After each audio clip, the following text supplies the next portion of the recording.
Star Wars The Acolyte is not doing all right, must be doing terrible in ratings because now the media is coming out and saying it's your fault. Culture here to tell you perhaps it's the direction of The Acolyte, perhaps it's the direction of Kathleen Kennedy, Dave Filoni, and Leslie Headland. Today we're wondering why Star Wars is no longer Jedi versus Sith, but instead hijacked to the witches.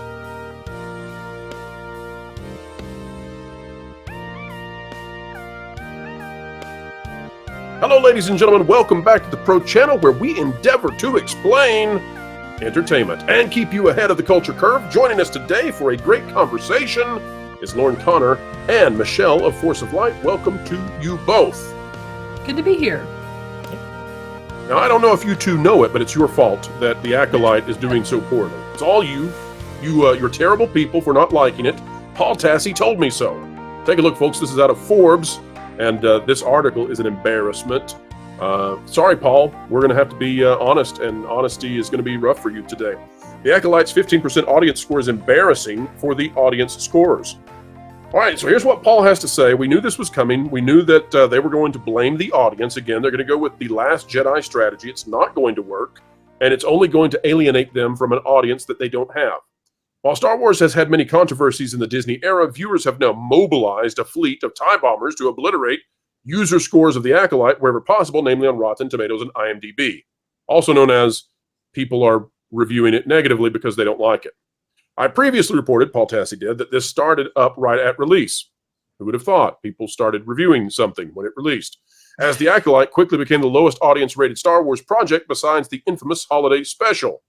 Now its former 33% score has dipped below the special's 20% score and is all the way down to 15%.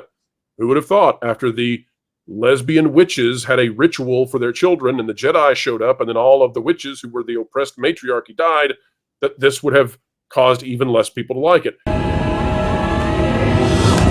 Who would have thought that an episode in which all of the witches died, which is the major point of the entire series apparently that sets our antagonists and protagonists on their journey, that happened off screen in 6 seconds as if nobody needs to know what's going on? Who'd have thought that episode would be reviewed poorly? I cannot believe it. The power of many. At a certain point, this is just absurd, and it says a lot more about the viewers than it does the quality of the show itself. Why? Why? Which has barely even gotten started, now just 3 episodes in. Yeah, they're reviewing the 3 episodes they have. Wow. Good job, Paul. Great investigative work here. No, I'm not going to entertain a debate that this is not review bombing. Okay, so then why are we even going to have a discussion with Paul Tassi? Paul Tassi's mind is made up. Paul Tassi doesn't need to see any other information. Paul Tassi is omnipotent, omniscient, and, well, no, he's not. A 15% score is barely more than a third of the last most controversial Disney Star Wars project, The Last Jedi. Nothing is even close except the holiday special, yada, yada, yada. Paul Tassi doesn't like it that people don't like The Acolyte, and this is a giant whine. This is a huge paragraph after paragraph after paragraph of whining about it. Sorry. Now, let's go to the panel, though, because here's what I'm curious about. Paul Tassi says it's your fault. There's no way this is real, but I think it is. Star Wars is a franchise that's about Jedi versus Sith. It's about good versus evil. Today, it's about relativism. It's about the gray. And not only is it about gray, they've gotten away from the Jedi being good. They've gotten away from the Jedi, perhaps at times making mistakes, but overall being good. And now, every single series somehow is utterly obsessed with witchcraft and the occult. And that's fine in Harry Potter. That's fine in Sabrina. That's fine in Bewitched. But this is not any of those. This is Star Wars. And when you take something that's fine in the periphery as a, couple of side story, side quest episodes and far off, minor shows, and when you turn that into the full tonal shift of Star Wars, then the gist of it is that the audience is going to leave. Now, I'm going to start with Michelle and Lauren. If you have any holes to poke, please don't hold back. I want the full opinion of both sides. But Michelle, what do you make of this, in my estimation, obsession that the Dave Filoni Star Wars brand has taken on with Witchcraft? Well, it's weird.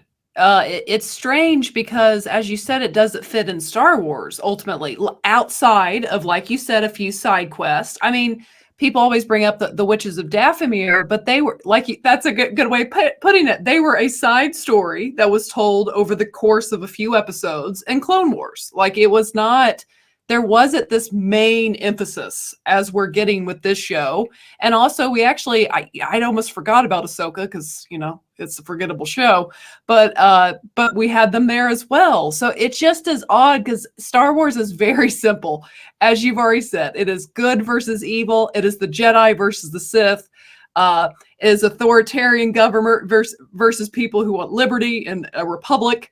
It is not witches. Again, yeah, it's not Harry Potter. So I think it's a very strange course of action to take.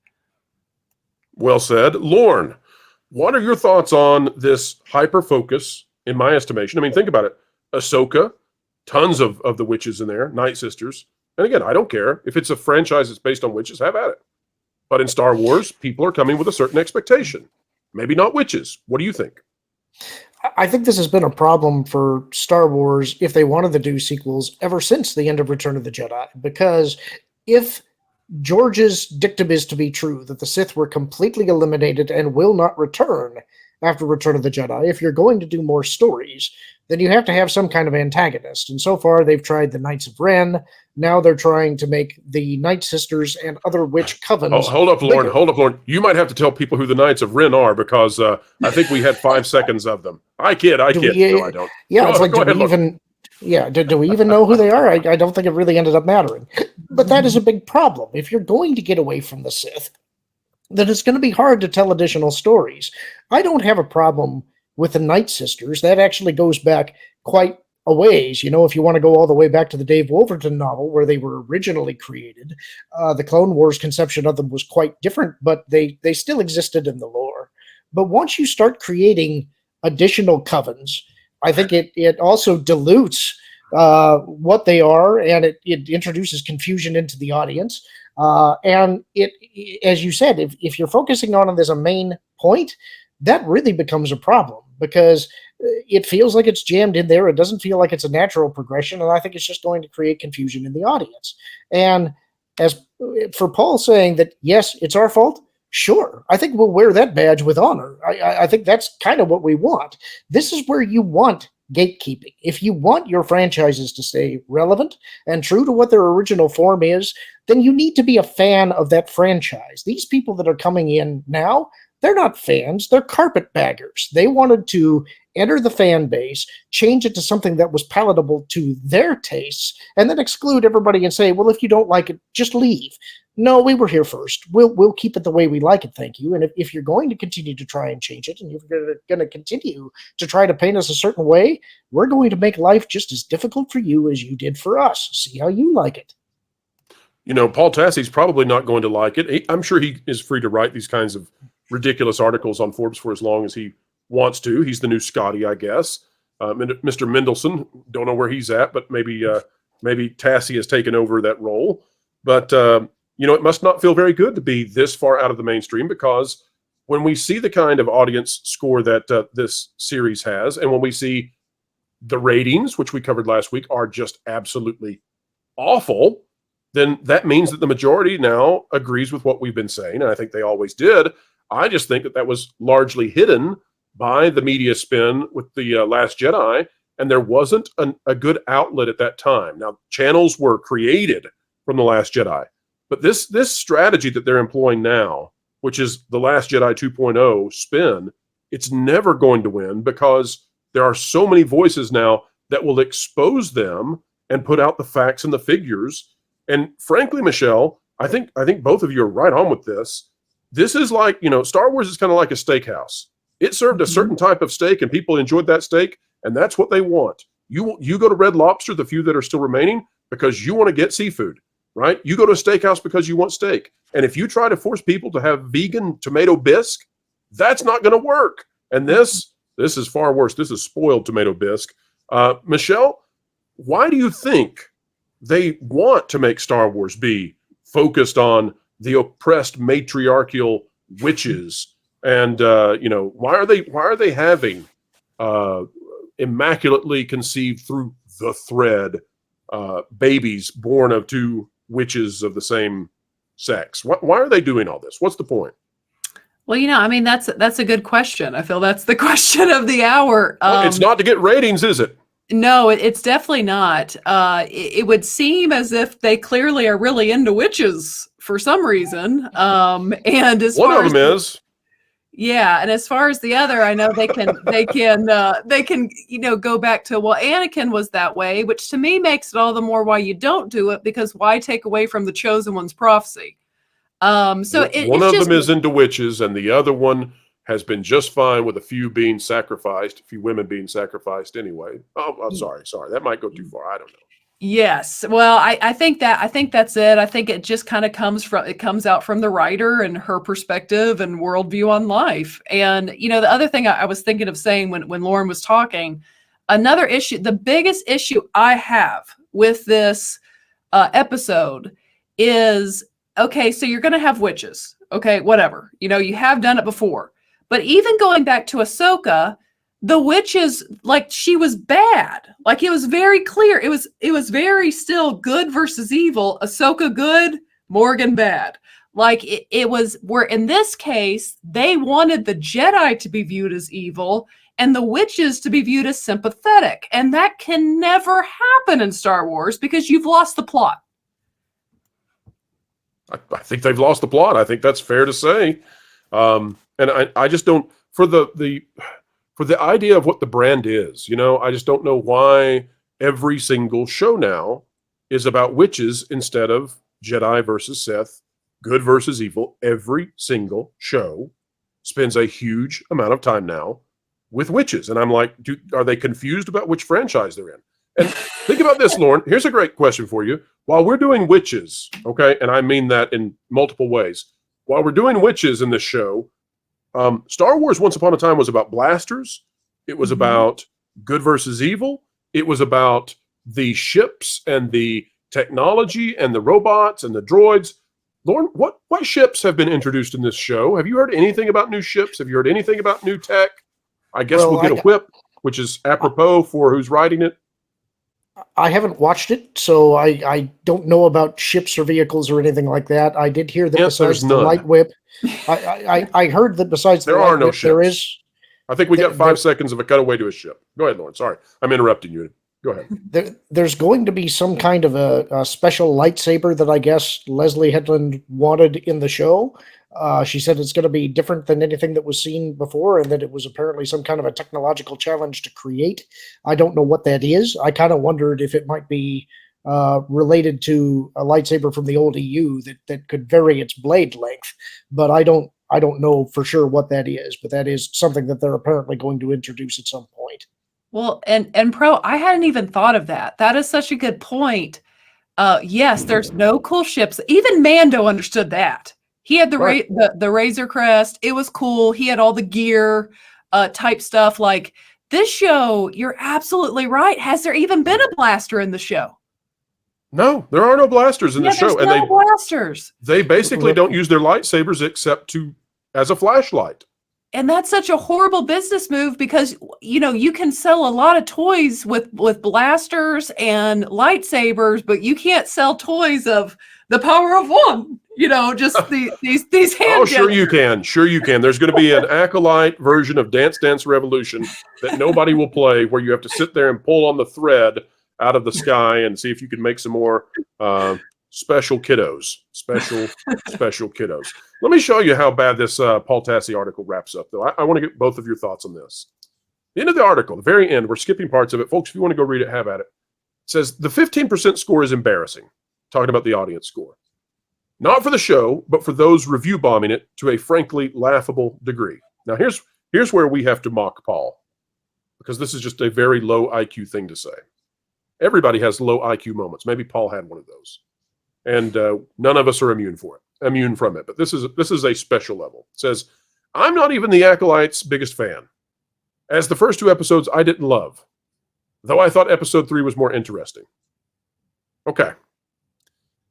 The way I read that is that Paul would perhaps not be giving this show a positive review then.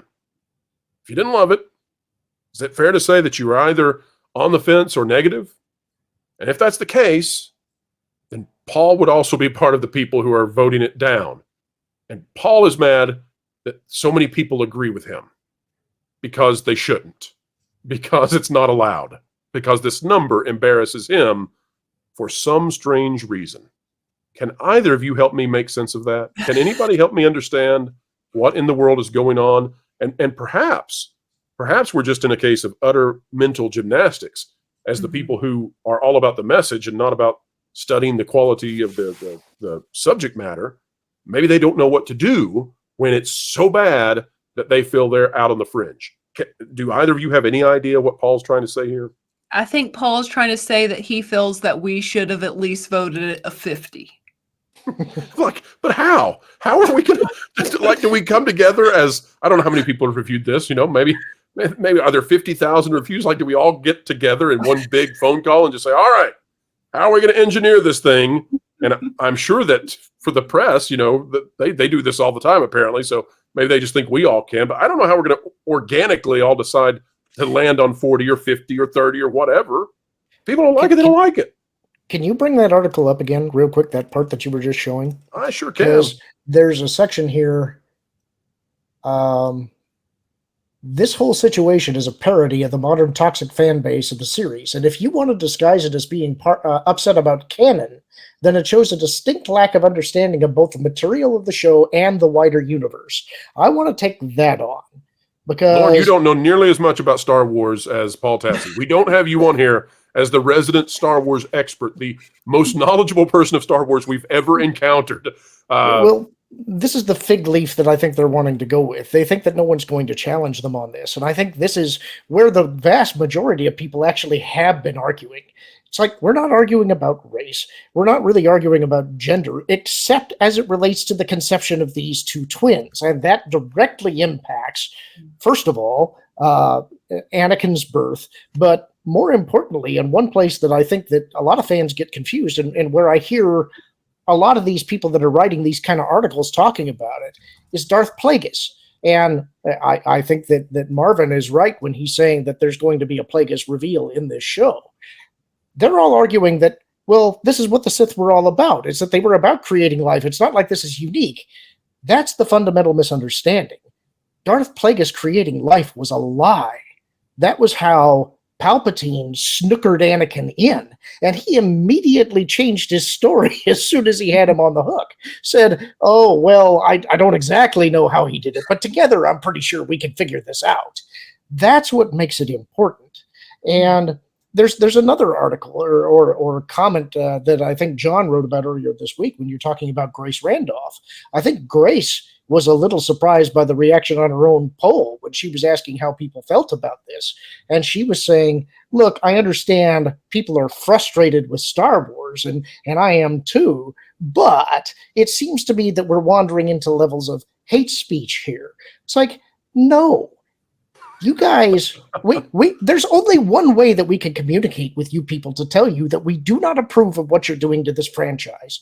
We can mock it, we can review it, and we can withhold our dollars. And these people seem to think that they're entitled to our eyeballs and our money. That's what they've forgotten. They are telling us, consume, pig. That's what you're here for. And if you're not here for that, then go away. So we're complying with their wishes. We're doing exactly what they told us that they want us to do, and then they want to continue to call us names for it. You can't have it both ways, and if you keep doing this, we will quite willingly burn this down. Now, that may be what Kathleen wants. If that's what she wants, she's going to get what she wants. But if her legacy is truly important to her, this is eventually going to come back. They're not going to be showering her with praise forever. She will eventually be known as the destroyer of Lucasfilm and possibly Disney. I don't think she's going to want that in the history books. Lauren, I've listened to you now for more than a year. Perhaps we may have been working together for close to 2 at this point. Yep. Lauren, that's the most well-constructed, savvy, poignant, and powerful message I think you've ever conveyed. That was a perfect takedown of the way Star Wars fans have been treated. Thank you for that. Michelle? Anything you want to add to what Lauren just said in regards to the passive-aggressive expectations that Star Wars fans should consume and be happy with whatever gruel they are forced to take hold of? Oh, I don't even think it's necessarily that passive-aggressive. I mean, we begin to be called bigots and ists before the first episode comes out. Preemptively, they begin name calling their fans because they know what they have as crap, and they use all these diverse castings as human shields to deflect bad reviews, and then just say bigot, ist, phobe. So yeah, I think he said it well. I think kind of, unless there's a total about face turn, I mean, it's over. Turns out that Star Wars fans are not obsessed with having the core canon utterly upended. The Force turned into a thread. The Jedi turned into an oppressive patriarchy. They're not impressed by Anakin, the chosen one, suddenly just being one of many who, is immaculately conceived. Get rid of the prophecy, all of that. It turns out the Star Wars fans don't like that. How about that? And they don't like their show and their franchise and their movies suddenly being completely encircled by witches, which was never something that was supposed to be the main focus of the franchise. Who would have figured? And the shills, they're shrieking because you all are not watching. But you know what? Sorry, shills. Suck it. It's not going to get better for you.